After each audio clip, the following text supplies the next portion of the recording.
Hi guys, this is Alain again.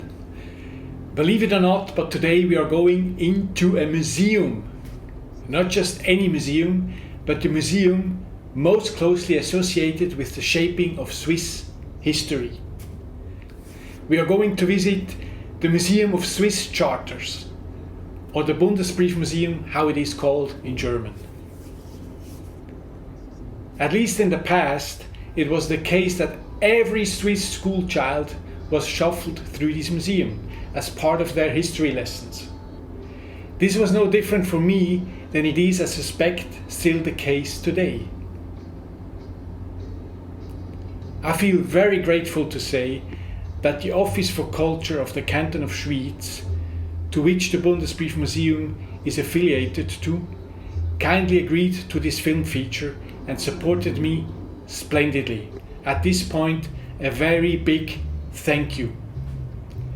Especially for this film feature, the Office of Culture has provided a historian who will guide and accompany us through the museum. We will receive exciting first-hand information and thus again a deeper insight into the writing of Swiss history. What is myth, what is legend, and what is truth and really happened? After the guided tour through the museum, we will take a look at the capital of the Canton of Schwyz, the village of Schwyz, and catch a glimpse of its old town and how it is so beautifully embedded into the landscape of the Swiss Pre-Alps. I really hope you enjoy this culturally and historically exciting feature and the scenery from and around Schwyz. Have fun watching. See you soon. Thank you very much.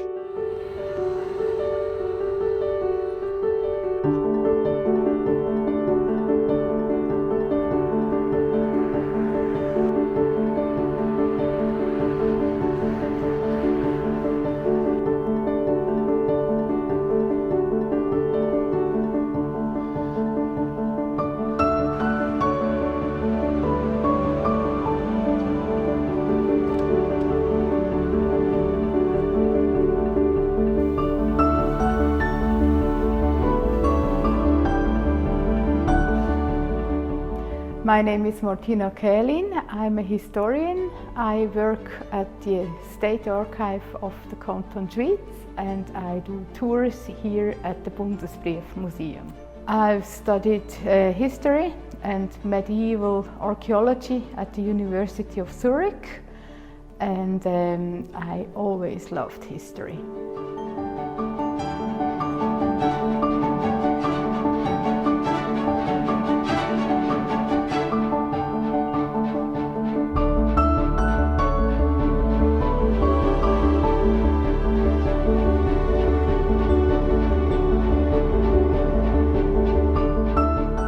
The Federal Charter Archive was built from 1933 till 1936. Inauguration day was the 1st of August 1936. The architect Josef Behler intended to build a cathedral for the fatherland. Here the Federal Charter of 1291 should be kept and displayed in a worthy environment. The museum acted as a place of national pilgrimage because the Federal Charter of 1291 was looked at a relic. It was displayed on the altar of the fatherland and people came here from all over Switzerland to take a look at this precious piece of history. The Federal Charter is an important part of national identity, and because of the Federal Charter of 1291 we celebrate the 1st of August, our National Day. So every year we have the most visitors on the 1st of August, and they really want to come here on this special day and take a look at the Federal Charter.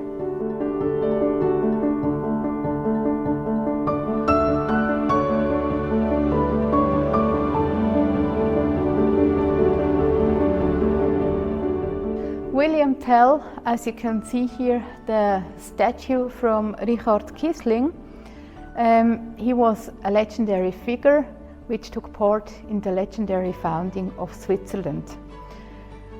The roots of William Tell go back to a Danish book by Saxo Grammaticus in the around 1200, and the figure there was called Tokho, but he also was a special marksman, and he also shot an apple from his son's head.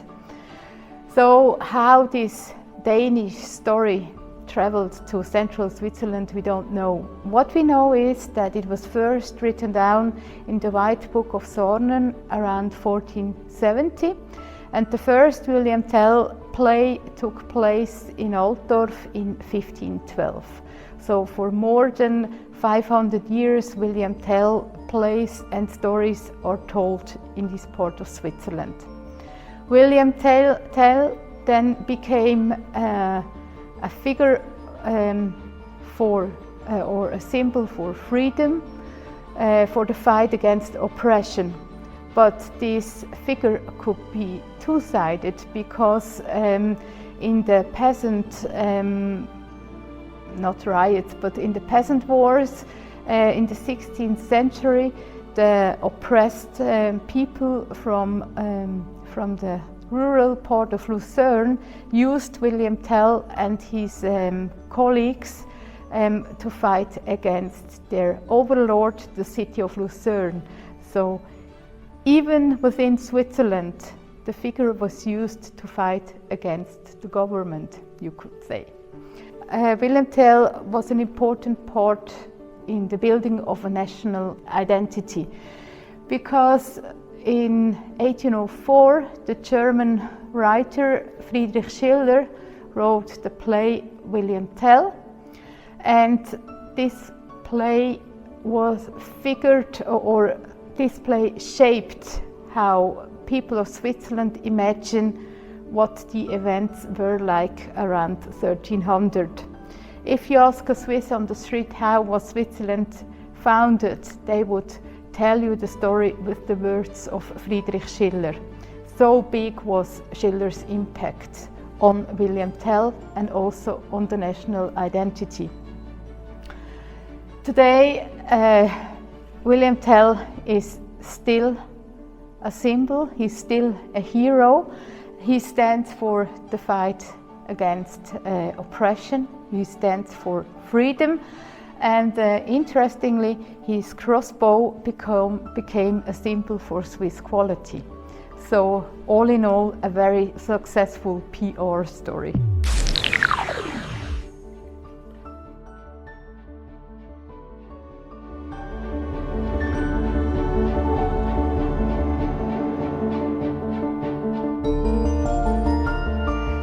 This painting by Ludwig Vogel, or his school, from 1841 is a typical example for paintings in the historicism period. It shows how the people in the 19th century imagined events in medieval times, or how they imagined historic events. It shows Winkelried, Arnold Winkelried, how he died in the Battle of Sempach. Because the enemy troops were so strong, the Swiss soldiers, they couldn't find a way to get through. So according to the legend, Winkelried took the pikes, took a bundle of pikes, pressed them against himself, and made this in this way a gap for his friends so they could kill the enemies. And the painting shows the aftermath of the battle. Winkelried died. His comrades and friends cry for him and lament the loss of this hero. We know today that Winkelried was an invention. In the time itself, there is no Winkelried mentioned or documented, but again, a very successful story. Even though Winkelried was an invention, he's still mentioned today as a symbol. And a couple of years ago, when in an ice hockey fight, the Swiss national team fought in underscore. The newspaper wrote, "The brave Swiss ice hockey team fought like Winkelried." So it's still a symbol or an expression that we use today in Switzerland.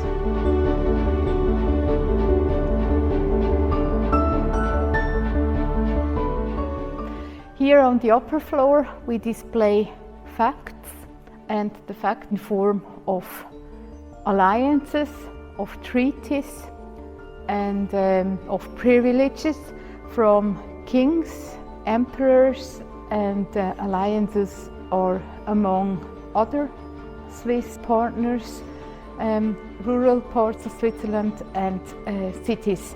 These alliances and pacts, they show the development of the Swiss Confederacy from the 13th to the 16th century. Every one of these documents is an original. They're written on parchment, and usually you have wax seals hanging down from silk threads. So all in all, it was a very precious object. The Canton of Schwyz has the full exhibit from the first pact where Lucerne joined the Confederacy up to over there, to the so-called 13örtige Eidgenossenschaft, where we have 13 members of the Swiss Confederacy, and each member hung its seal down. The other partners in these alliances, they also got a piece of the pact, a piece of the alliance. So imagine the medieval scribe, he had to write it down as many times as you can seal +1. So it took quite some time to write all these documents.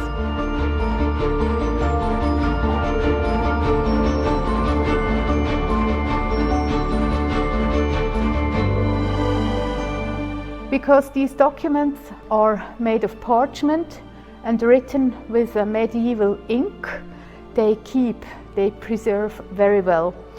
Unless it would be very humid or very dry or very bright, these parchments, they should keep for a long time.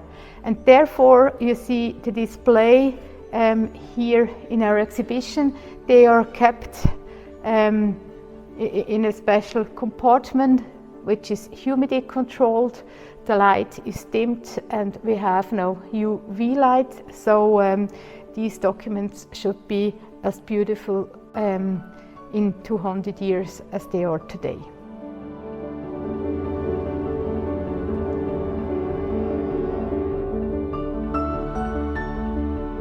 The new exhibition concept from 2014 deals on this floor with facts. These high pillars, they contain the facts, they contain the alliances, things that we can prove. But every now and again you can see a glance of the myth from the Rütli and the Federal Charter of 1291. And the facts, they hide this myth, they hide the story of the Rütli Schwur, of the oath of the Rütli. And only after the visitor has dealt with the facts, he can go through and see the myth and the Federal Charter of 1291 itself.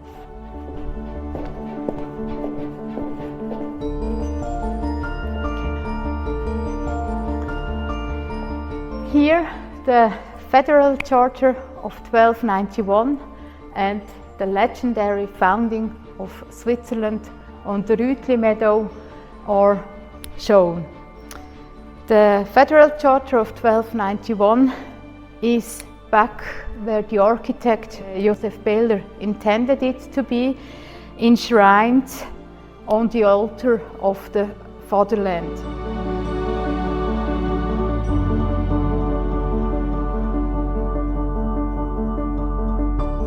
The Federal Charter itself is quite a small document. It's 30 by 22 centimeters And for that small document, for that piece of parchment, the whole building was built, which clearly shows the significance of the Federal Charter in the 1930s.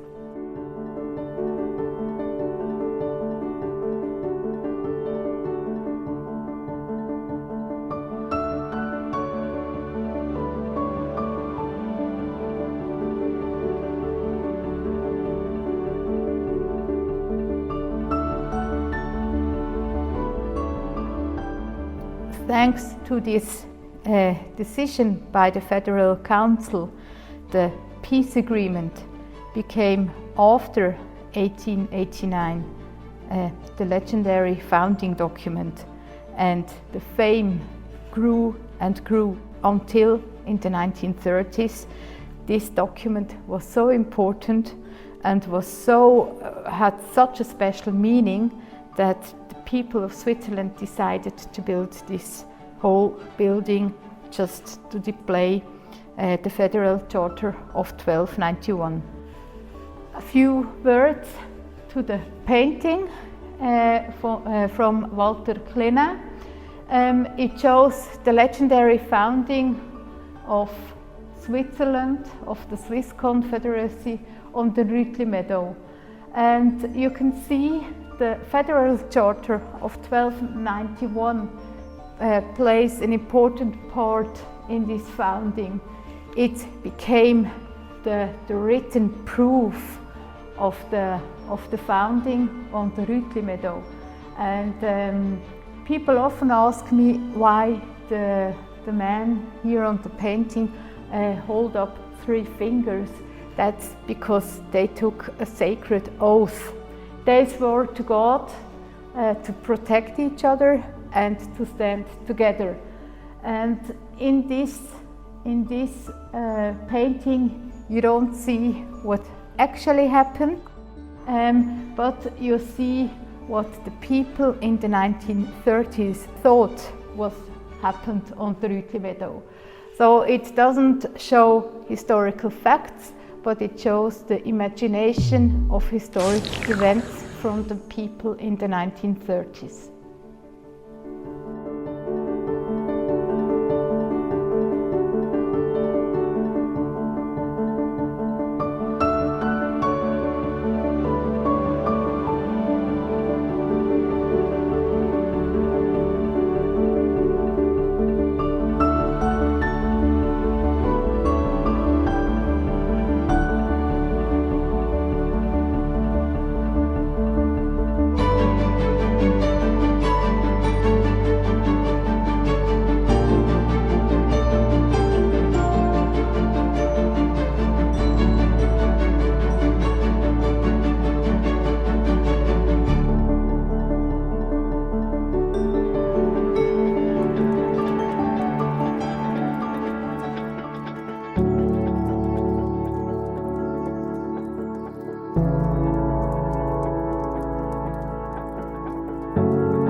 you.